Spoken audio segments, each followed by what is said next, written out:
New Zealand COVID-19 outbreak grows, Australia still struggles. Melbourne, Reuters. New Zealand on Saturday reported 7 new cases of the coronavirus as a lockdown in the country's biggest city, Auckland, was extended on Friday in response to the country's first coronavirus outbreak in months. 6 of the 7 new cases have been linked to the cluster responsible for all the previous community cases, while 1 case was being investigated.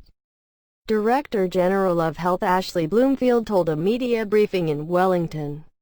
The new cases bring New Zealand's total infections since the start of the year to 1258, while the number of currently active cases stands at 56. 22 people have died so far.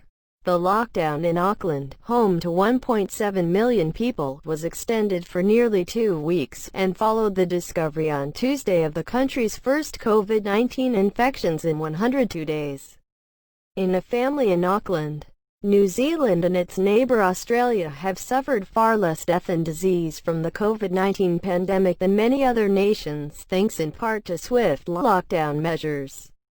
Although economically costly, the measures raised public trust in the leaders of both countries significantly. New Zealand Prime Minister Jacinda Ardern is now, however, under pressure ahead of an upcoming general election, with the main opposition National Party accusing the government of failing to secure quarantine facilities and withholding information. And Australia's second most populous state, Victoria, continues to struggle after it last month became the center of the country's biggest coronavirus outbreak. Its capital, Melbourne, is under a strict 6-week lockdown and the rest of the state has limited public movement. On Saturday, Victoria recorded 303 new cases and 4 deaths following 372 new infections and 14 deaths on Friday. Although Saturday's numbers are well below the peak of 725 new cases seen on August 5, and there has been some stabilization in the outbreak, state authorities urged vigilance. The signs are encouraging, but it is not over, Victoria Premier Daniel Andrews told a televised briefing. There is a long way to go, and the only thing that wins if we get fatigued. If we were in a sense to give up, the only thing that wins is the coronavirus.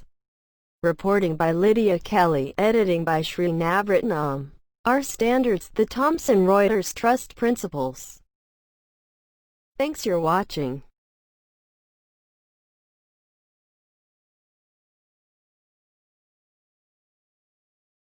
Goodbye. See you next video.